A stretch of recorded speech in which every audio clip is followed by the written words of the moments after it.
আজকের এই রেসিপি খোলা জালি পিঠে। আর মাত্র দুটো উপকরণ দিয়ে কিন্তু এই সুন্দর খোলা জালি পিঠেটা রেডি হয়ে যায়। আর এর সব থেকে ভালো বিষয় হলো, যারা মিষ্টি খেতে ভালোবাসে তাদেরও ভালো লাগবে, আর যারা ঝাল খেতে ভালোবাসে তাদেরও ভালো লাগবে। কারণ দুরকম ভাবেই কিন্তু এই পিঠেটা খাওয়া যায়। আর আমি যেভাবে দেখাচ্ছি এইভাবে আপনারা বানালে আপনারাও কিন্তু খুবই সহজে বাড়িতে এরকম সুন্দর জালিদার খোলা জালি পিঠে বানিয়ে নিতে পারবেন। আর আমার প্রত্যেকটা পিঠেই কিন্তু এতটাই নরম যে দুদিন পর্যন্ত আপনি যদি রেখেও দেন তাও কিন্তু দেখবেন এই একইভাবে নরমই আছে, কোনোভাবেই শক্ত হচ্ছে না। তো চলুন তাহলে রেসিপিটা শুরু করা যাক। আর ভিডিওটা ভালো লাগলে অবশ্যই আমার চ্যানেলটিকে কিন্তু সাবস্ক্রাইব করতে ভুলবেন না।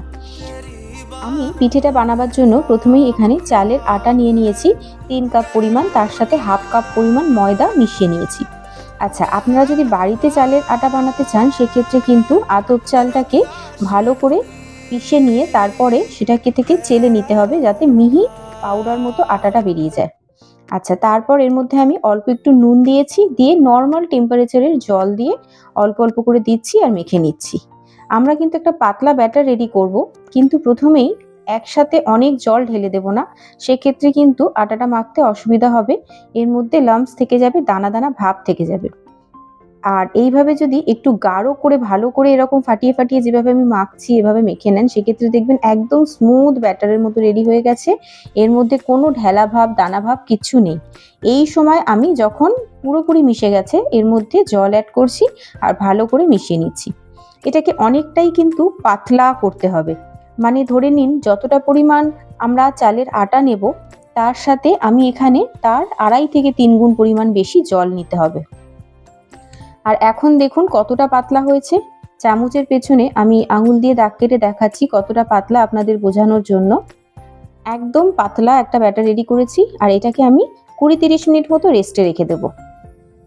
ব্যাটারটা রেস্টে রেখে দেওয়ার কারণে কিন্তু পিঠেগুলো হয়ে যাওয়ার পর একদমই শক্ত হবে না, নরমই থাকবে।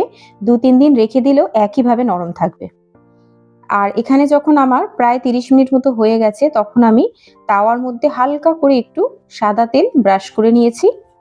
একদম সামান্য, বেশি তেল দেওয়ার দরকার নেই, যাতে পিঠেটাও খুব ভালোভাবে ছেড়ে যায়। আর তারপর হচ্ছে কি, ননস্টিকের প্যানটাও কিন্তু খুব ভালো থাকে হালকা করে অয়েল ব্রাশ করে নিলে।